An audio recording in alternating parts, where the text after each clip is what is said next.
Chers amis, bonjour. Aujourd'hui, nous continuons les contes de Rabbi Nachman et nous arrivons donc au 6e conte intitulé Le roi humble. En hébreu, ce conte est Be Me'amelech Shaya Gibor Ve'ish Emet Ve'anav. Il était une fois un roi qui avait un sage à son service. Un jour, il le convoqua, ce sage, et lui dit « Il y a un roi qui se dit très vaillant, homme de vérité et humble, c'est-à-dire un homme honnête et qui ne se vante pas.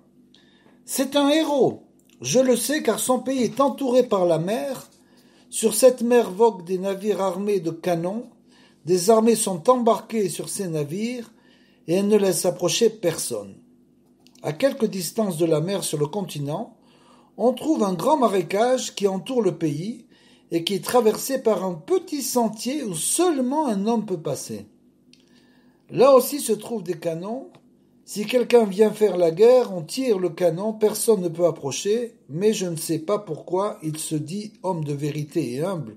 Je veux que tu m'apportes le portrait de ce roi. Alors bien sûr, ça saute déjà aux yeux. On peut faire une petite interprétation personnelle.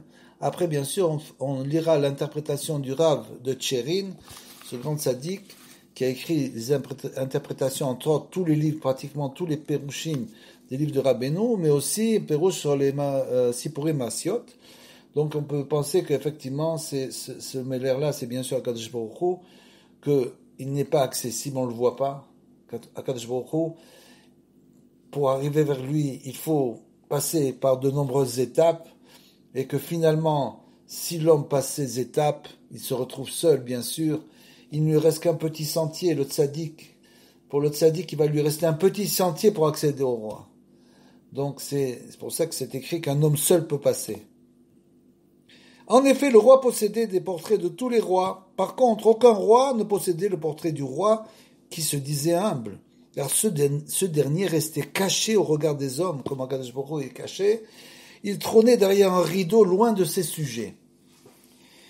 Le sage se mit en route pour le pays de ce roi et se dit qu'il lui fallait connaître la nature du pays, savoir comment il était gouverné, comment connaître la nature du pays grâce aux plaisanteries propres à ce pays. Et là, c'est un grand chidouche de Rabbeinu qui va nous parler des plaisanteries, c'est-à-dire que pour Rabbeinu, ces plaisanteries ont une importance primordiale, qu'il a une Torah où il explique que des fois, quelquefois, quand l'homme est triste, à ce moment-là, il faut qu'il fasse des plaisanteries, il faut qu'il fasse de l'humour, et ces plaisanteries vont l'aider quelquefois à retrouver la joie.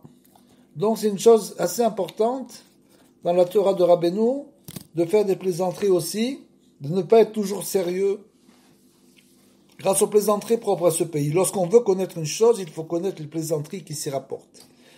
En effet, il y a de nombreuses sortes de plaisanteries. Par exemple, on veut blesser quelqu'un par des paroles, et ça c'est la mauvaise plaisanterie bien sûr, et lorsqu'on s'en rend compte, on lui dit alors « je plaisantais ».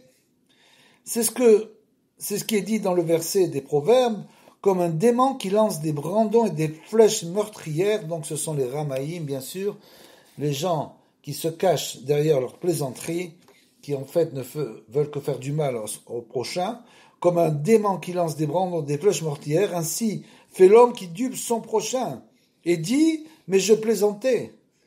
Par ailleurs, quelqu'un qui veut vraiment plaisanter, c'est la bonne plaisanterie, peut néanmoins blesser l'autre par des paroles, et c'est possible. Il existe ainsi plusieurs choses de plaisanterie, bien sûr, Rabbeinu dit que c'est bien de faire des plaisanteries, mais il faut toujours rester dans le cadre de la tzniut. Il faut quand même être réservé. Il ne faut pas plaisanter à mauvais escient. Parmi tous les pays se trouve un pays qui inclut tous les autres, qui est le principe et la règle qui régissent tous les autres pays. Dans ce pays se trouve une ville qui inclut toutes les villes du pays. Dans cette ville se trouve une maison qui inclut toutes les maisons de la ville, et dans cette maison-là vit un homme qui inclut toutes les maisons. Il y a un individu qui fait toutes les farces et toutes les plaisanteries du pays tout entier. Et là, on va voir l'interprétation du Rav de Tchérin. Bien sûr, on verra à quoi ça fait allusion. Et quel est cet homme qui fait toutes les plaisanteries du pays tout entier? Et c'est possible que vous savez qu'il est écrit dans le Zohar que les grands sadikim, ils arrivent au niveau de Sha'ashuim avec Akadosh Baruch Hu. C'est-à-dire qu'ils jouent, finalement, ils jouent comme des enfants. La Torah est tellement naturelle chez eux, ils ont tellement dévoilé cette Torah que ça devient pour eux un jeu. La Torah devient un jeu, et c'est comme un jeu qu'ils font, comme un enfant qui joue avec son père, et c'est les tzadikim qui jouent avec Akadosh Baruch Hu. Donc on peut aussi penser que ces plaisanteries, c'est justement ce que attend Akadosh Baruch Hu, que nous puissions le révéler et le servir dans la joie. Le sage se rendit dans le pays du roi humble, et il avait emporté beaucoup d'argent. Il remarqua qu'on s'y raillait et qu'on y plaisantait beaucoup. Grâce aux plaisanteries, il comprit que le pays était plein de mensonges, puisque c'est des gens qui, bien sûr, qui plaisantaient à mauvais escient, des mauvaises plaisanteries. On l'a dit, des ramaïm, des gens qui veulent voler à leur prochain. Il vit comment on se moquait des gens, comment on les dupait en affaires. Lorsqu'un procès avait lieu au tribunal, il n'y avait que mensonges et corruption, donc même la justice était complètement corrompue, puisque tout le pays, c'est malheureusement allusion à ce monde-ci, où malheureusement on est encore loin du fait que la justice soit honnête. Simplement, si elle est appuyée sur la Torah, elle peut avoir une vérité totale. Par contre, dès qu'elle est loin de la Torah, plus elle s'éloigne et plus elle est corrompue et mensongère. Donc, lorsqu'un procès avait lieu au tribunal, il n'y avait que mensonges et corruption. Il se rendit auprès d'une cour supérieure, comme ça existe justement, et là aussi, tout n'était que mensonge. On s'y raillait, on y plaisantait à tout propos. Le sage comprit que de ces plaisanteries, que le pays était plein de mensonges et de roublardises, et que la vérité y était absente. Malheureusement, la vérité dans ce monde est absente. Il faut la chercher, il faut la demander, il faut prier pour se rapprocher de la vérité. La vérité ne se dévoile pas de manière dévoilée, c'est-à-dire qu'elle ne vient pas naturellement à l'homme. Il faut que l'homme la cherche, bien sûr. Il entreprit de faire du commerce dans ce pays et se laissa duper. Il fit un procès devant les tribunaux qui étaient tous pleins de mensonges et de corruption. Aujourd'hui, il graissait des pattes. Le lendemain, on ne le connaissait pas. Il se présenta devant une instance supérieure et là aussi, on ne le trouvait que mensonge. Et il finit par se rendre au Sénat. Là encore, mensonge et corruption. Alors, il se présenta devant le roi, devant Akadosh Baruch Hu Kivyachol. Lorsqu'il fut en présence du roi, il lui parla ainsi. « Sur quoi règnes-tu? Tes sujets petits et grands ne connaissent que le mensonge, la vérité est absente. » Il lui écrit la duplicité qui se manifestait dans le pays. En l'entendant parler, le roi inclina son oreille vers le rideau, puisque ce roi-là, on l'a dit, était caché, personne n'avait vu son visage, donc bien sûr il ne pouvait pas faire le portrait du roi de ce pays comme le roi de son pays à lui avait demandé, et donc il ne le voyait pas, il était caché derrière un rideau, et en l'entendant parler, le roi inclina son oreille vers le rideau afin de saisir ses paroles. Pourquoi?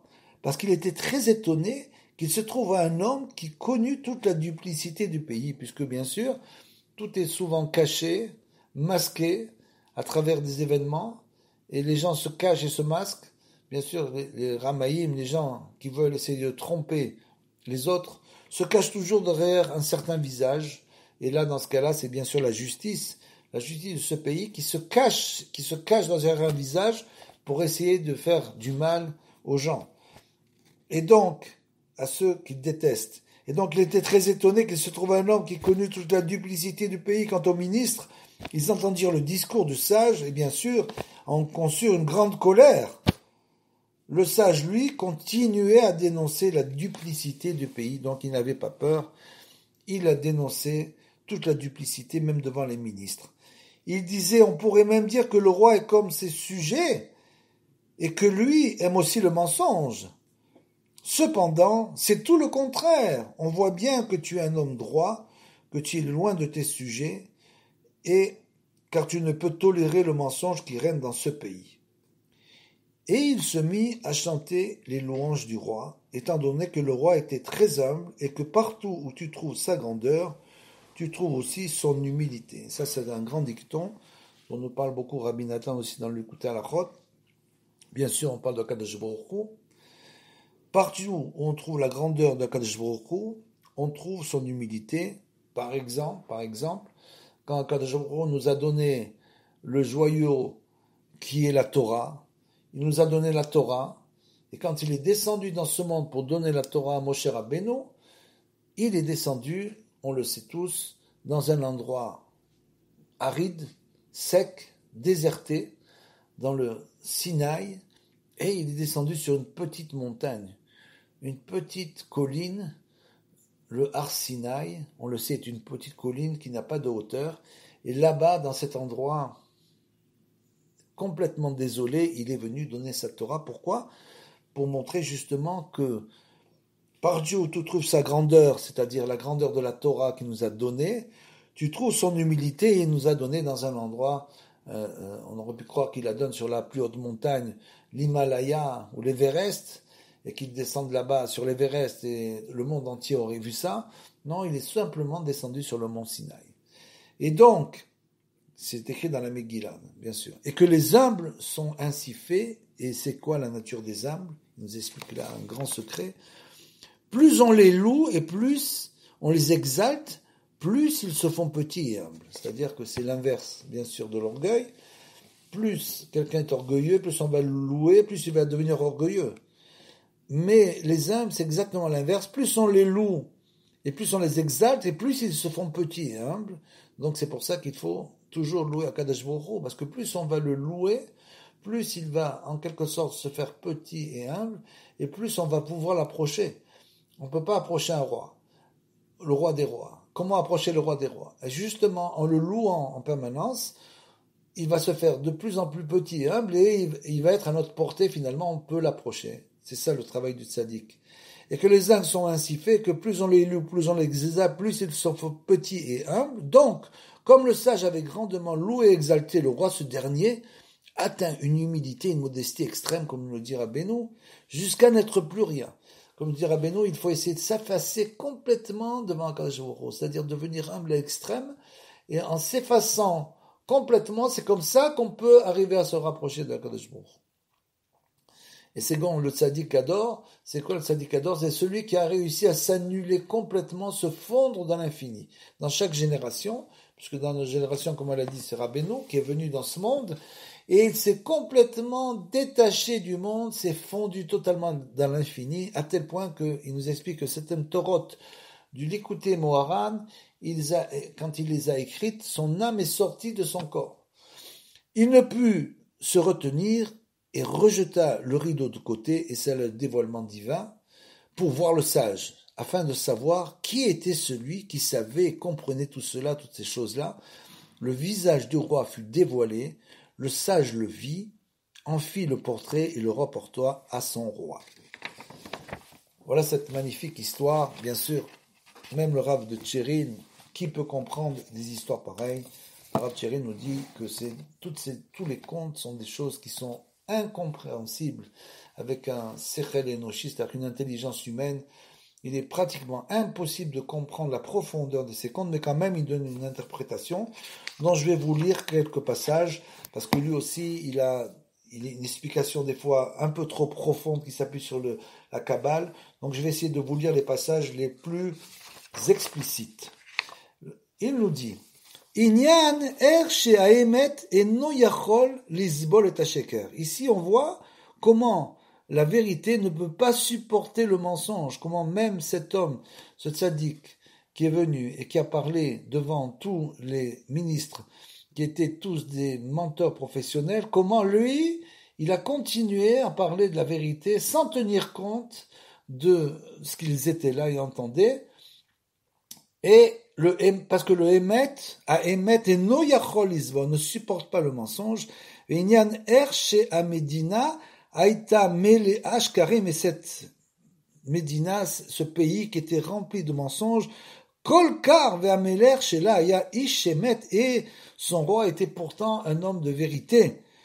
Nifla, un homme extraordinaire, Kolkar Hache Loraou Panav Meolam, jusqu'à ce qu'il était tellement loin, en fait, ce roi-là était tellement loin de ce monde-là, le monde de sa Médina, qu'il se cachait, bien sûr, puisque ce monde, on le sait, c'est un Olam Afour, le monde du mensonge, et que pour trouver la vérité, il faut se rapprocher de Kadosh Baruch Hu.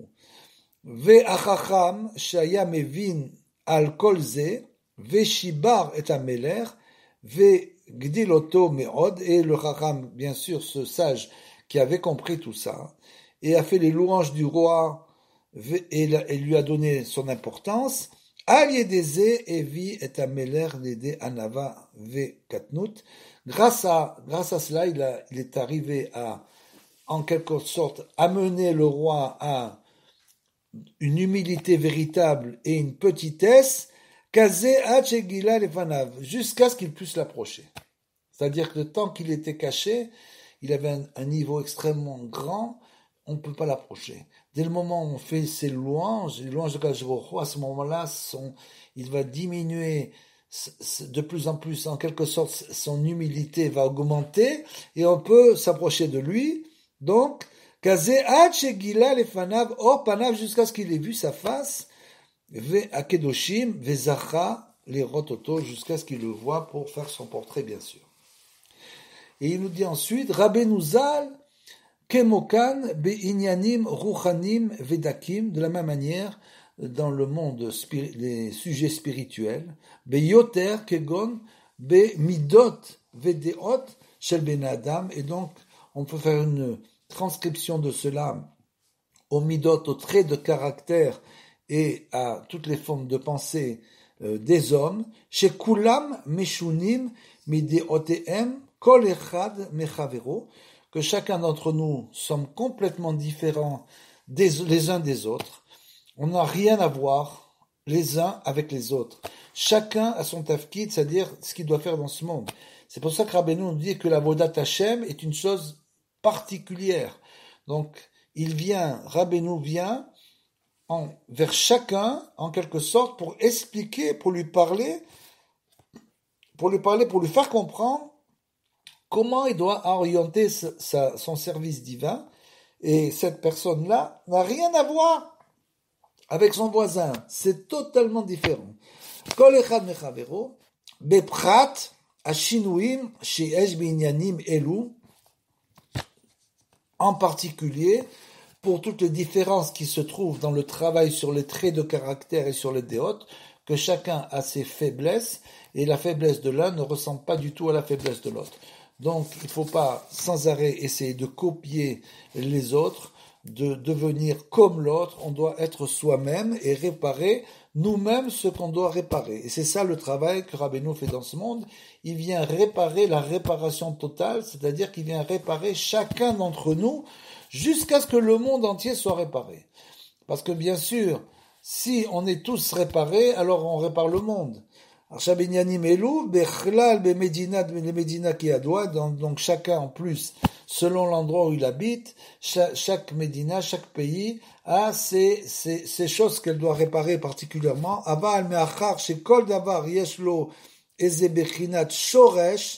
Et étant donné que chaque chose a une racine, Gam bekedusha kemevoar besfarim kedushim, Alken aussi dans le domaine de la sainteté, comme c'est écrit dans les livres, Alken akol aya kalul be kedushot Sion Yerushalayim, et tout, finalement, tout est englobé dans la sainteté de Sion et de Yerushalayim, beprat be kedushat amigdash ve echal hakodesh, et en particulier dans la centralité de comme on l'a expliqué, la centralité de la Kedusha, de la sainteté dans ce monde, c'est bien sûr le Beth Amikdash et le parvis saint qui est dans le Beth Amikdash, le saint des saints.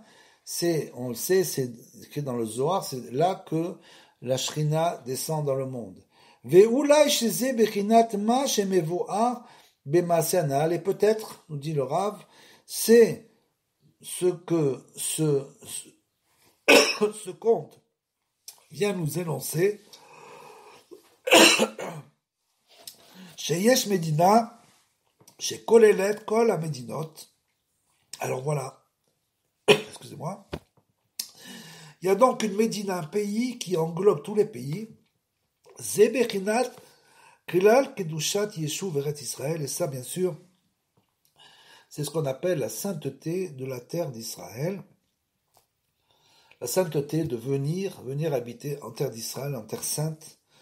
Chez Be'ota Amedina, Yesh Ir Shekolelet Kol Hayarot, que dans cette même Médina, donc la terre d'Israël, il y a une ville qui contient en elle toutes les villes du monde. Ve Sheba Medina Azot, Ze Bechinat Sion ve Yerushalayim.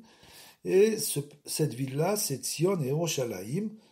Ou Be'ota Ha'ir Yesh Bet Ba'it Shekolelet Kol Habatim. Et là-bas, il y a une maison qui contient toutes les maisons. Chez Ba'ir Azot, Ze Bechinat Abayit Hamikdash, bien sûr, Va'ichal Sham Yesh Adam. Et donc, en quelque sorte, c'est le Beit Hamikdash qui contient en elle toutes les maisons du monde. Et là-bas se trouve un roi, bien sûr, descend à Kadosh Baruch Hu dans le Beit Hamikdash, qui est son endroit, le Makom. Et pour terminer, il nous dit que et au niveau de l'interprétation de ce conte, au niveau spirituel, il voulait nous dire Ki en adin nimtak ela beshorsho. L'allusion à ce conte, c'est qu'on ne peut adoucir une rigueur uniquement à sa racine. Vechol asfekot ve'achalukot ha'etza sheyesh bechol inyane ha'olam. Et toutes les différences qui se trouvent dans les sujets dont on parle dans ce monde, Hakol nimshar rak mi bechinat atzimsumim ve'adinim. C'est-à-dire que chaque fois qu'une idée descend dans ce monde, c'est bien sûr une contraction de l'infini. C'est ça qui veut dire. Donc, tout provient d'une contraction de l'infini, c'est-à-dire que adoucir la rigueur, ça doit être fait à sa racine. Ça peut pas être fait au niveau de la rigueur elle-même. Shelo nimteku adayin, et donc ça, c'est des choses qui n'ont pas été encore adoucies. Aval bebechinat Sion anaal shan nimtak akol. Par contre, dans cette bechinat, dans cette chose-là qu'on appelle Sion, la ville de Sion, Yerushalayim, là-bas, c'est en quelque sorte la racine de l'endroit où on peut tout adoucir toutes les rigueurs. Vegam beshorsho elyon shesham urak bebechinat tzrok. Et dans son racine supérieure, elle représente en quelque sorte, cette chose-là représente le tzrok, c'est-à-dire l'inverse de la rigueur. L'inverse de la rigueur, c'est quoi? C'est la plaisanterie, c'est l'humour. Si on prend tout avec humour, alors grâce à ça, si on prend la vie avec humour, si on garde la plaisanterie sur les lèvres, alors à ce moment-là, on peut transformer les choses rigoureuses, les choses difficiles de notre vie, on peut les transformer en joie. On peut transformer. Et c'est ça qu'on appelle d'essayer d'adoucir la rigueur à sa racine. C'est comme ça qu'on peut le faire. Rak she mishtalshel mise kol a yetzarim raim. Et bien sûr, malheureusement, le yetzer hara, qu'est-ce qu'il fait? Il va s'emparer, il veut à tout prix s'emparer de cette plaisanterie, de cet état d'esprit. C'est un état d'esprit. Donc il veut s'emparer de cette plaisanterie et de cet humour. Vedeot meshuvashot ou midotraot. Il veut s'emparer bien sûr aussi de toutes les idées nouvelles et il va essayer de les transformer, malheureusement, et les traits de caractère aussi. Ve'al yedeze Hashem itbarach shehu meler haolam. Mastir Panav, et à cause de ça, Akadosh Baruch Hu est obligé de se cacher. Pourquoi? Parce que le Yetzer Hara s'empare de tout cela et essaye de le prendre à son compte. Donc, Akadosh Baruch Hu ne peut pas se dévoiler dans cette situation et donc il est obligé de se voiler. Il se voile à sa racine. Panav, Kivyachol, Ve'adinim, Ve'atzimsumim, Mitgabrim, et à ce moment-là, dès le moment où Yetzer Hara, qui correspond à au nom, en quelque sorte, le nom divin du Tzimtzum de la nature. Cette nature, c'est Elohim, bien sûr. Donc ce nom, c'est la limitation. Dès le moment où il y a une limitation, c'est ce qu'on appelle un djinn. C'est-à-dire que toute chose limitée et mesurée. Et ça, c'est le djinn. C'est le monde de la nature. Alors que le monde divin, c'est le doute kevavke, le tétragramme, et correspond au monde infini. Là-bas, il n'y a pas de limitation, donc c'est le monde de la miséricorde, et pas de djinn.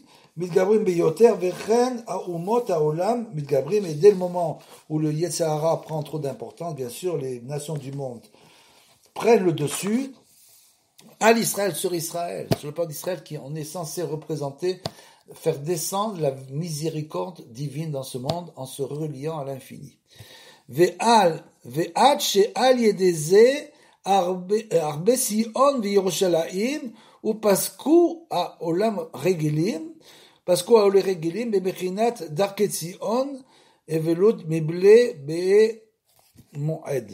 C'est-à-dire que dès le moment où, bien sûr, on n'a plus notre Beth Amikdash, à ce moment-là, on n'a plus pu représenter en tant que peuple notre nature profonde. Notre nature profonde, c'est bien sûr de dévoiler Akadosh Baruch Hu à travers le Beth Amikdash. Veikar abgam noga bebechinat amalchut de kedusha ou bechinat zot Yerushalayim, et donc ce problème provient, c'est que nous ne pouvons plus nous relier à la royauté sainte, à la malchut de kedusha. Veze chez Niva Navi, comme le Navi a écrit, Al Mapelet Akum, et finalement, nous reprendrons notre véritable tafkid, c'est-à-dire notre rôle véritable dans ce monde, et bien sûr, comme il est écrit, que quand les uns montent, les autres descendent. Quand le peuple juif s'élève, à ce moment-là, le monde, c'est comme une balance, descend de l'autre côté.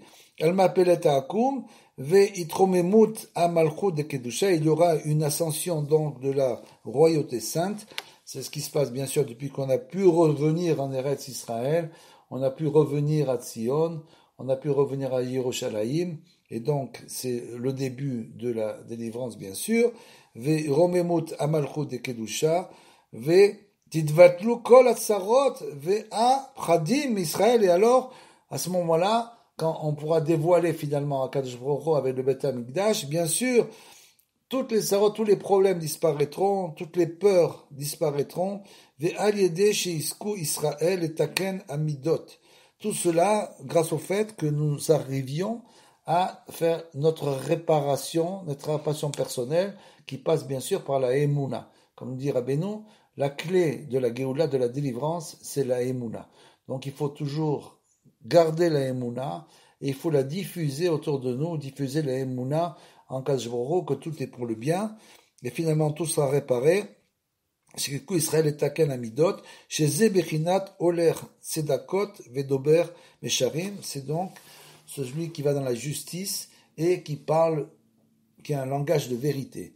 Qui, Yomteku Kol Adinim, à ce moment-là, toutes les rigueurs seront adoucies, la Tzimtzumim, mais Shorcha, mais à ce moment-là, on pourra véritablement adoucir, donc c'est allusion à celui qui se rapproche de Akadosh Baruch Hu avec la Emouna, qui prie avec force, avec Emouna sans arrêt, et bien sûr, où qu'il se trouve, il doit toujours prier et étudier avec beaucoup de kavanot, et c'est ça l'essentiel. L'essentiel, c'est de toujours avoir la volonté de se rapprocher d'Hachem.